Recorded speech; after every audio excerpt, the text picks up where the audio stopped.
Al día con la salud.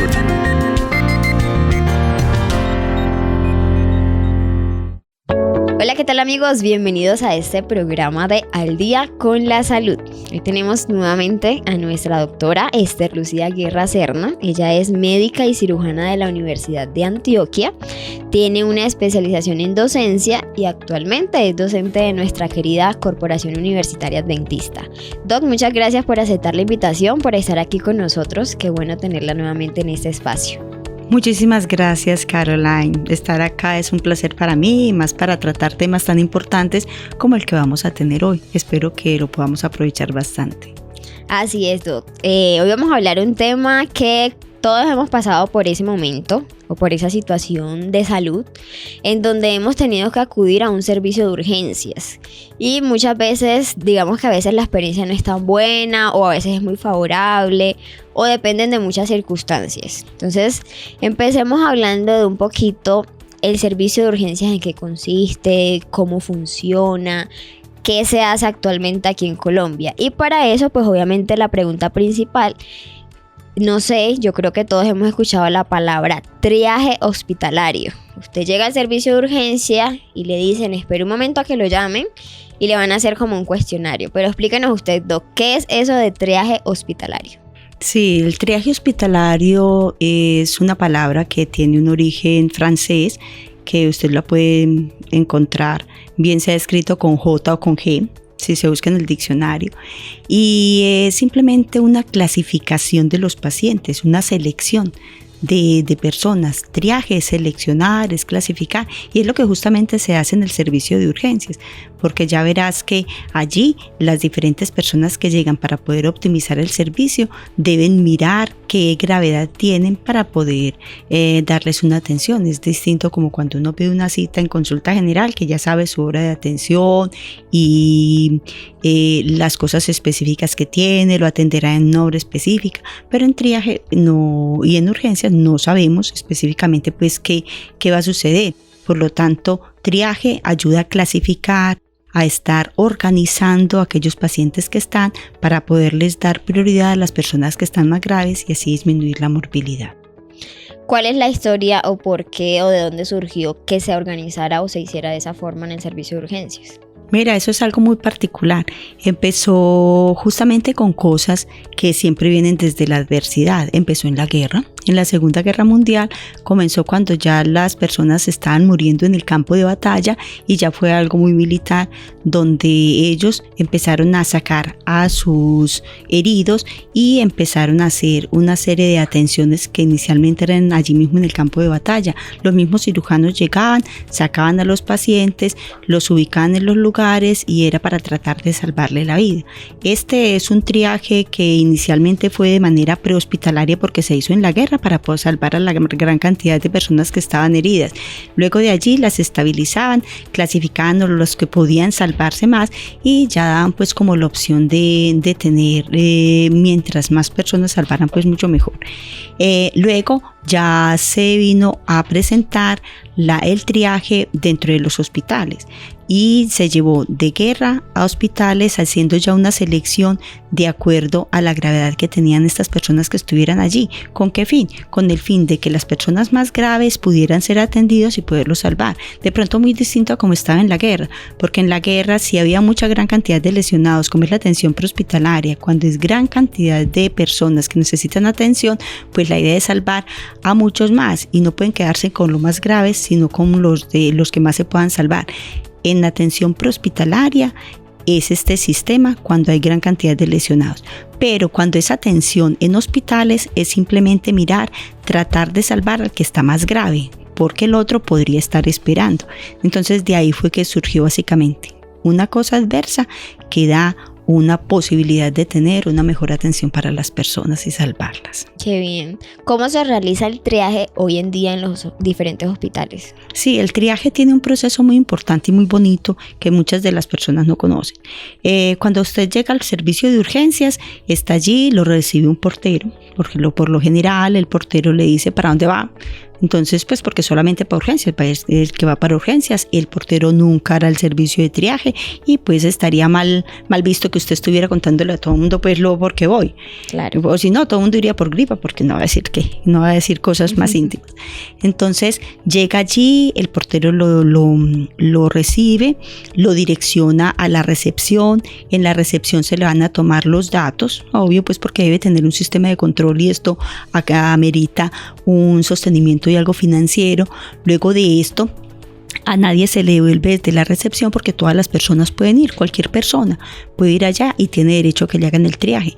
Luego que se hace esta recepción, le toman los datos, la edad, el nombre, la cédula, la afiliación en salud que tenga, o aunque no tenga afiliación en salud, tiene derecho a que le hagan el triaje. Luego pasa a ser clasificado. Cuando ya es clasificado, allí se le hace la atención por el médico o la enfermera o un personal de atención prehospitalaria. Pasaría entonces a diferentes lugares, o bien lo direccionan y lo dejan en el servicio de urgencias para ponerle medicamentos o porque necesite algún procedimiento especial allí, o bien lo direccionan a consulta no programada, que es una consulta que es donde se tiene al médico disponible para aquellas personas que no alcanzaron una citica por consulta externa, o bien lo direccionan a un servicio que se puede llamar SIGA, que es de asignarle una citica para otro lugar. La idea es que todas las personas que van allí son atendidas, se clasifican de acuerdo a su gravedad y se les da la dirección de dónde deben estar. Eso es como la forma como se debe hacer esto. Es obvio, hay ciertos pacientes que no podrán tener esta posibilidad, porque si llegó realmente con una condición tan grave que no da tiempo para hacer un trámite administrativo, pasará directamente al servicio de urgencias. ¿Cómo se hace la clasificación de esas diferentes categorías? Cuando uno va al hospital, uno ve que siempre hay como un letrero grande que dice triaje 1, 2, 3, 4. ¿Cómo es esa categoría? ¿Qué significan esas categorías? ¿Y en qué categoría va a quedar uno de acuerdo a la situación médica que presente? Sí, eso es muy importante. En esta recepción, el proceso que se tiene del servicio de triaje, cuando el médico, la enfermera o el APH ya entra a clasificarlo, que debe ser en los primeros 10 minutos porque es lo esperado, ya allí va a hacerle una anamnesis. Anamnesis es preguntarle pues como cuál es su motivo de consulta, le toma unos signos vitales específicos, no es una evaluación grande, sino que es algo somero de acuerdo a las constantes que van a dar la posibilidad de sobrevivir. Entonces, mirando lo que no está afectado que vaya a comprometer su vida, es decir, tomar una presión arterial, una frecuencia respiratoria, una saturación de oxígeno. En algunos se hacen procedimientos como una glucometría, dependiendo de la historia clínica que se genere. Ya con esto, el profesional que lo ha atendido va a definirle una clasificación en triaje y que se encuentra justamente allá en la parte externa, que las personas van y deben leerlo y deben conocerlo. Entonces se clasifica en 5 categorías o 5 niveles: el 1 o rojo, el 2 o naranja, el 3 amarillo, el 4 verde y el 5 azul, que por lo general se tienen esas categorías. A veces no es bueno llamarlos por colores porque podría interferir con otra clasificación de triaje que se tiene, pero normalmente se clasifica así de acuerdo a la posibilidad que tiene cada persona de conocerlo y para ser inclusivos. En esas categorías hay varias características y para qué no sirven. No sirven. La categoría 1 roja es aquella que es la atención inmediata, que es aquel paciente que se encuentra con un requerimiento de atención ya. Por ejemplo, una señora con un expulsivo que ya está teniendo el bebé y el bebé esté allí, pues no pueden esperar a que espere y tenga el bebé en la sala de espera. O una persona con una herida de bala, con alguna herida. Claro, un paciente con paro cardiorrespiratorio. Desmayado. Sí, y que en este momento esté así, que esté comprometiendo su vida, el que no tiene espera para hacerlo. Esa es la verdadera urgencia. Y esos entran, mejor dicho, es la clasificación que llega de una vez con su clasificación 1 roja, aquel que está con su vida comprometida y que no da tiempo de espera, esa atención inmediata. La categoría 2 o naranja es aquella que da un tiempo de espera, se espera que sean 10, 15 minutos hasta 30 minutos. Enseguida hablamos de los horarios. Y que es un paciente urgente como tal. El anterior es un paciente emergente, el rojo. El segundo es un paciente urgente que se debe atender en los siguientes 10 minutos, se supone, que enseguida vamos a ver pues las condiciones y los problemas que hay para la atención y que no se cumplan estos horarios. El tercero sería el amarillo, que es una condición urgente leve que debe quedarse en urgencias porque requiere un tratamiento específico. Por ejemplo, que deben ponerle un medicamento porque tenga un dolor tan severo que pues uno que se va a ir a esperar una cita por allá. Entonces se espera que de 30 a 60 minutos lo estén atendiendo. La prioridad verde, que es una prioridad que puede ser atendido de 60 minutos a 4 horas. Y el azul o el 5, que realmente pues no amerita una consulta por urgencia, sino que puede esperar la atención para él. Esos tiempos que se están dando y que están dados de acuerdo a cada hospital están establecidos por ley. Sin embargo, cada institución es la encargada de definir cuáles son sus tiempos de espera y los días y las horas, porque es que es muy distinto para estarlo cumpliendo. Si hay un día donde hay mucha afluencia de personas y hay muchas personas que están clasificadas dentro de la categoría 2, posiblemente es imposible con el número de médicos y profesionales en salud que estén cumplir esos tiempos, así como otros días donde no hay casi pacientes para atender, pues estarán atendiéndolo antes del tiempo. Entonces son muchas circunstancias las que se den.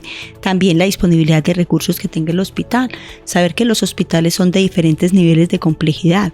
Entonces hay hospitales donde solamente está consulta externa y que tienen algunas consultas de urgencias, como por ejemplo en los pueblos, que son hospitales de primer nivel. Entonces allí aunque tienen que atenderlos porque es el único hospital, tendrán que categorizar y luego estar haciendo referencia. Y los hospitales ya en las grandes ciudades pues tendrán otras opciones para hacer la atención. Si yo tengo una condición y voy a un hospital donde mi enfermedad no es manejada allí, pues posiblemente, aunque sea algo que deba ser atendido en el mismo día, me vayan a direccionar a otra parte porque no tienen todas las condiciones, todos los materiales, todos los recursos para yo poder estar allí en esa atención. Así es, cuéntenos un poquito, ahora que hablamos de eso, ¿cuáles son esas principales causas del mal uso de los servicios de urgencia? Por ejemplo, ya sabemos que hay cosas que no podemos controlar. Vivo en un pueblo y el servicio de urgencia es de primer nivel. Si tengo una complejidad, obviamente tengo que esperar a que me hagan la remisión a otra ciudad o a otro centro de servicio de urgencias. Pero nosotros a veces, como usuarios de ese servicio de salud, hacemos un mal uso de esas urgencias. ¿Cuál sería ese mal uso? Bueno, la mayoría de veces se encuentra que los servicios de urgencias están con consultas que no son urgentes. Solamente buscando una incapacidad, podemos poner ese ejemplo. Sí, porque a veces la necesidad, no porque sea malo, porque es lógico, si yo tengo que ir a trabajar y en este momento empecé con una enfermedad diarreica aguda y lo demás y no pude conseguir una cita, pues posiblemente tendría que ir allí. No es que uno esté criticando quién está, que vaya ahí para la incapacidad, solo que se direccionará, como te decía, ese otro tipo de servicio, posiblemente no en urgencias, sino que se ha creado la consulta no programada para poder llevarlas, o prioritarias que pueden estarse dando para ese tipo de pacientes. Cuando las personas no insisten en pedir la citica, en hacer el esfuerzo para pedir las citas, entonces si yo como persona que administro un hospital, supongamos que estoy administrando, y llego y tengo tanto número de médicos, pero las consultas no se me están llenando, pues entonces no voy a contratar la cantidad de médicos necesarios, sino que voy a limitar el número de médicos porque no tengo suficiente demanda. Si la demanda se está aumentando, pues posiblemente sí voy a tener más disponibilidad de consultas, que es otro factor importante, el número de consultas que hayan versus la disponibilidad o la demanda que se tiene. Si hay mayor demanda, mayores citas, entonces el médico que está organizando la entidad, el gerente, puede acondicionar el número de consultas que debe programar. Entonces, si las personas siempre damos derecho de una vez a urgencias sin pedir una cita previamente por consulta externa, entonces vamos a congestionar más los sitios de urgencias y vamos a hacer que aquellas personas que están más graves después vayan a ser atendidas de manera tardía o simplemente, como pues suele suceder, el más grave es el que se va, es el más paciente, y el que está menos grave es el que va a estar alterando más el sitio de urgencias. Sí. ¿Qué es lo que más puede hacer que se estén congestionando los procesos de urgencias? El paciente entonces que no es grave, aquel paciente que no es grave, que está asistiendo allí simplemente por comodidad, por no tener una cita o porque no la consiguió. Entonces, factores tanto del paciente como de la empresa. La automedicación, que llegó y empezó a automedicarse. Empezó primero con el doctor Google para ver qué hacía, y ya por última instancia, ya cuando está más grave, empezó yendo allí lo demás.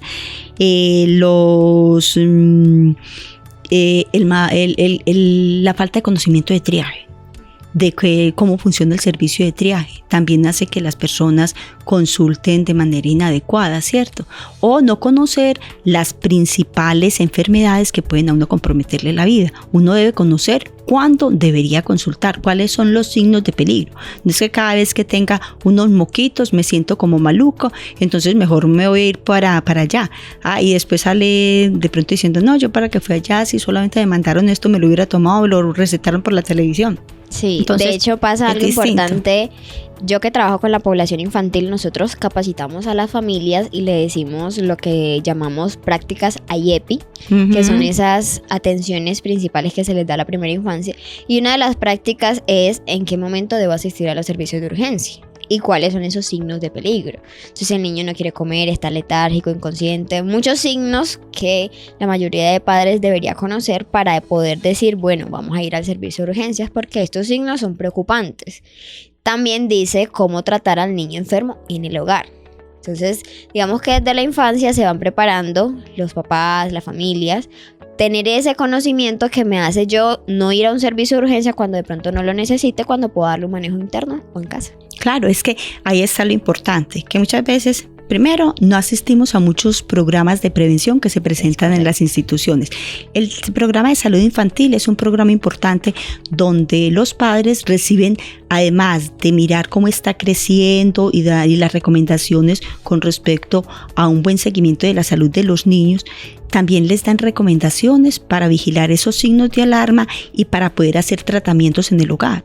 Porque cuando usted va a la cita y el médico le dice cosas que usted ya ha estado haciendo y lo devuelve con solo esto, usted queda muy aburrido y dice, vea todo el tiempo que estuve aquí y me dijeron lo mismo, pero eso es lo que se necesita. Y las enfermedades tienen algo muy bonito, que por la mayoría, no todas las veces, son casi siempre autolimitadas. Y por ejemplo con los niños, a los niños menores de 5 años sobre todo, que son parte fundamental y que son objetivos del ODS, los objetivos decenales, ellos son los que sufren más enfermedades y ellos son los que se enferman con más frecuencia, y ya cuando empiezan a escolarizarse un muchachito puede tener hasta 8 episodios de cuadros gripales que son manejados en casa. Si cada vez que este niño está con un problema gripal, tiene moquitos, tiene fiebrecita y lo estaba manejando como me enseñaron en el programa de salud infantil, entonces si no lo estoy manejando así, sino que siempre me voy para urgencias sin estar con signos de peligro, es probable que vaya a congestionar el servicio y yo me vaya a sentir como mamá,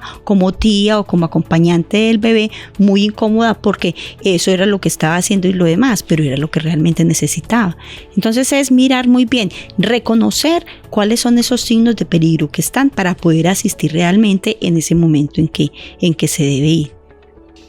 Así es. ¿Cuáles recomendaciones podrías ofrecernos? Digamos que todas personas somos usuarias de ese servicio en algún momento de nuestra vida, para que demos un uso adecuado al servicio de urgencias, las que ya estábamos mencionando. Reconocer esos signos de peligros, pero ¿qué más otras cosas podríamos tener en cuenta para saber en qué momento yo debo ir a la urgencia? Bueno, tomar los medicamentos que siempre estemos tomando. Si la persona ya tiene una condición clínica, pues procurar no abandonar los tratamientos. Por ejemplo, si se tiene epilepsia, si se tienen convulsiones, no abandonar el tratamiento, porque va a tener una crisis que va a hacer de que vaya a urgencias. Pues en ese caso sí estaría posiblemente indicado si tiene un estatus epiléptico, lo demás. Si por ejemplo es un paciente psiquiátrico con trastornos mentales como tal y que son dados a veces a disminuir los tratamientos que se tienen, entonces pueden generar una crisis y eso es algo prevenible. En resumidas cuentas, la prevención con las cosas que me puedan complicar. Si tengo un tratamiento, soy hipertenso, soy diabético, debo ser juicioso, asistir a los controles, estar con mis medicamentos usándolos con frecuencia para no llegar a complicarme. Y en caso tal de que se me acabó el medicamento, no esperar ir a un sitio de urgencias, porque en urgencias no me van a medicar estas cosas. Entonces no esperar que sean las urgencias el sitio para que me mediquen un tratamiento crónico. Entonces es un compromiso de autocuidado. El autocuidado es muy importante para tenerlo. También la prevención de accidentes. Claro que si hay un accidente, lógico, cualquier tipo de hemorragia debe consultarse. Si es una hemorragia menor que se puede controlar con primeros auxilios, también es bueno que se haga en el hogar y acudir cuando sea el momento necesario, porque también está la otra cara de la moneda. Sí, no asistir complica más la situación. No asistir a aquel que la paciente apendicitis.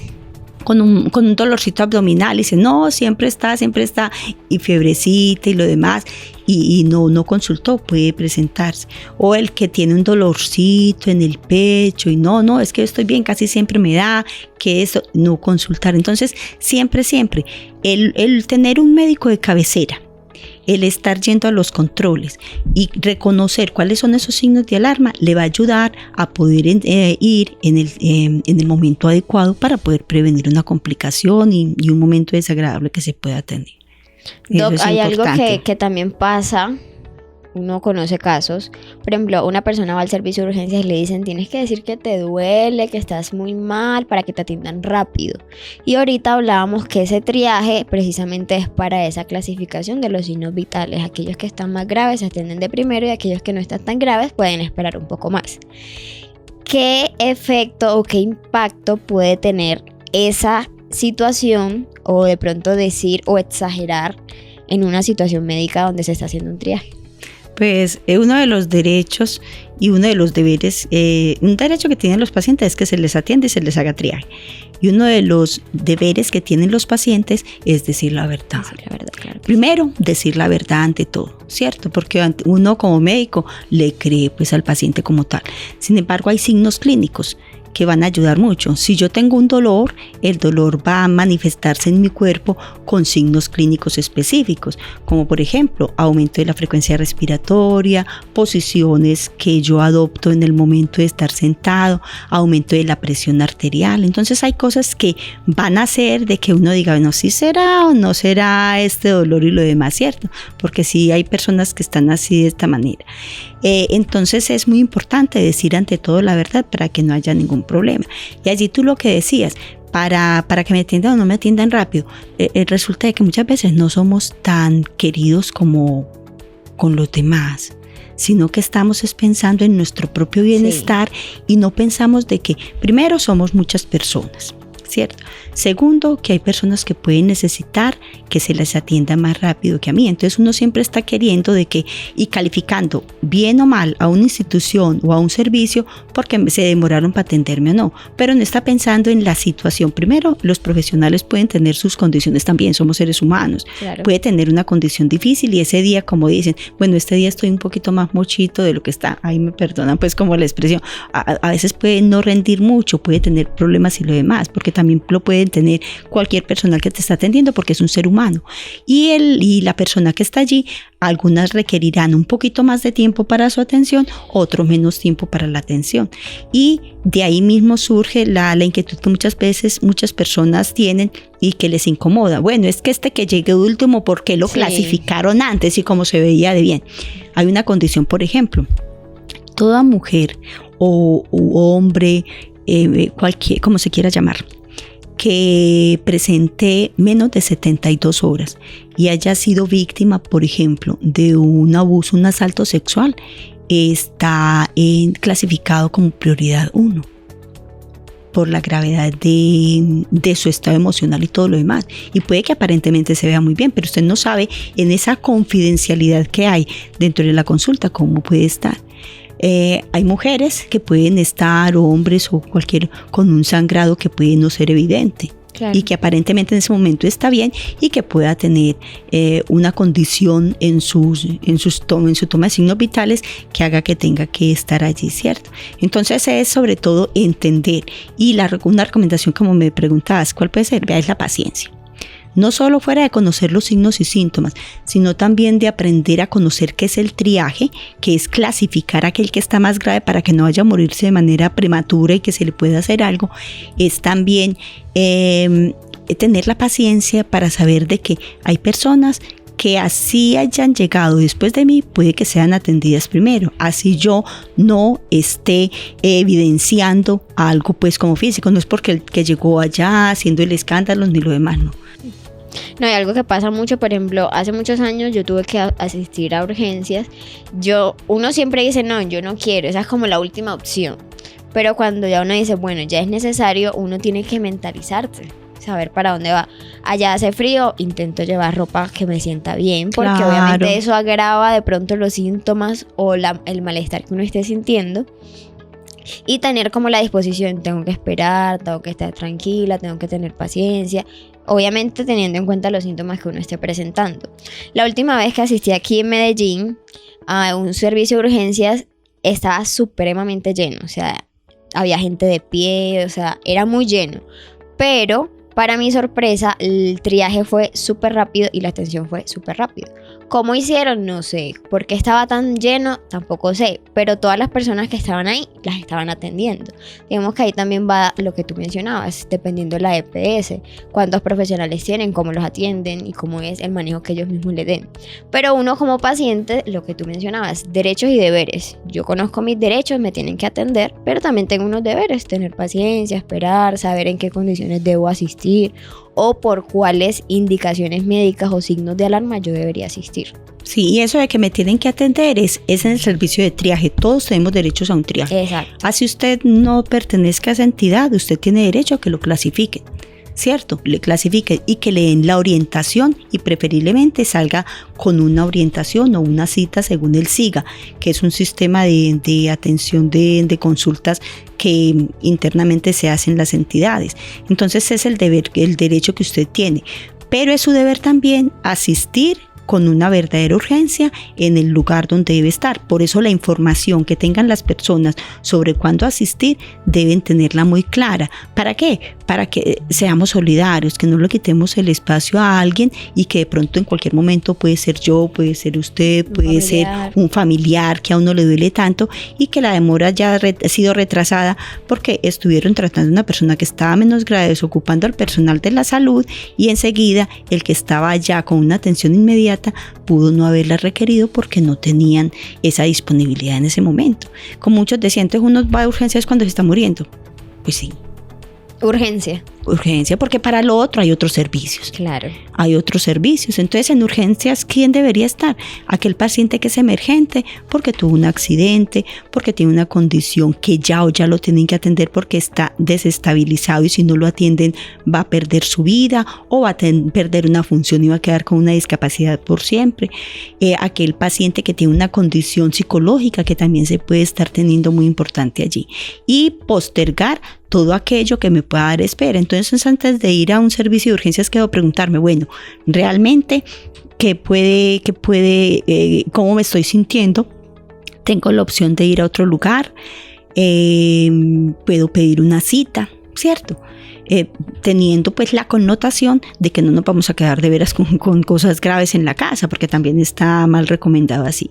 Pero ante todo la prevención y el autocuidado van a ayudarme mucho y ser muy juiciosos en todos los controles que tengamos. Y cuando vamos a asistir al servicio de urgencias, recordar, llevar las historias clínicas previas, ser muy concretos. Tener claridad, por ejemplo, a veces hacen preguntas que uno no se acuerda, pero que uno obviamente debería conocer. Por ejemplo, los niños, carnet de vacunas, cosas que son responsabilidad nuestra para conocer nuestro estado de salud y para darle un mejor manejo clínico. Sí, eso es muy importante, llegar entonces a tener toda esta cantidad de información y procurar que la prioridad sea pedir cita por consulta externa. Pedir la cita por consulta externa. Porque de hecho, muchas veces de consulta externa, dependiendo de la situación, el médico de consulta externa puede decir, no, usted necesita ir a urgencias inmediatamente. Claro, lo direccionará. ¿Qué cosas son importantes para tener en cuenta? Por ejemplo, que sí o sí se deben consultar. Si usted es hipertenso y diabético y presenta una condición cardiovascular o enfermedades no transmisibles, tiene un dolor en el pecho que no mejora, tiene un colesterol muy alto y no mejora con el reposo, ese dolor en el pecho que se le puede ir hacia la parte de submentoniana acá o se dirige a uno de los hombros, que es un dolor opresivo en la mitad del pecho, es probable que esté infartado. Si usted tiene esos criterios bien, tiene que consultar a urgencias sin no esperar, no ponerse a tomar agüitas ni nada. Saber que esos dolores pueden ser referidos bien sea a la espalda o dolor en el epigastrio, aquí en la mitad, como en la boca del estómago. Entonces hay que ir allí. Dolores abdominales donde el estómago esté duro, o que usted tenga sangrado por cualquiera de los orificios naturales, por boca, por ano, por vagina, y que sea un sangrado abundante, que sea más o menos el uso de unas 4 toallas higiénicas en 1 hora, ya está diciendo que es de alto débito, que estén muy empapadas. Tendría usted que estar entonces yendo a urgencias porque está haciendo un sangrado importante para que puedan valorar qué está pasando. Y una cosa importante, el paciente que tiene también estos riesgos cardiovasculares y de pronto ha perdido la fuerza en una de sus extremidades, ha perdido el habla, sonríe ante un espejo y de pronto la cara está torcida, sí. Siente algo así, podría estar frente a un evento de un ataque cerebrovascular y ese requiere una atención inmediata. Entonces hay condiciones que van a exigirle que usted ya tiene que ir, porque tiene una cosa que se llama una ventana terapéutica, que quiere decir que usted en el menor lapso de tiempo debe recibir tratamiento para que no comprometa su vida y no tenga unas condiciones de discapacidad que van a ser pues muy catastróficas para usted y su familia. Entonces tener muy en cuenta eso. Por lo tanto, la educación que recibamos con las enfermedades que tenemos, el autocuidado, no automedicarse, estar yendo con su médico personal, casi siempre nos casamos con alguien para que sepa nuestra historia, le tengamos confianza, si podemos investigarle algo. A mí me encanta que mis pacientes me llamen también en la medida de lo posible por WhatsApp, asesorarlos qué se puede hacer, ¿cierto? Y eso va a ayudar muchísimo para que puedan tener tranquilidad con cosas que puedan darse. No todos saben cosas que pueden ser muy graves y a veces son cosas muy sencillas y no todo el mundo estudió medicina. Entonces es igual, ninguna pregunta es tonta, ninguna pregunta es bobita y hay que hacerlas y hay que tener claridad y confianza con el profesional que le está tratando a uno y conocerse a sí mismo para saber en qué momento tiene que ir a consultar.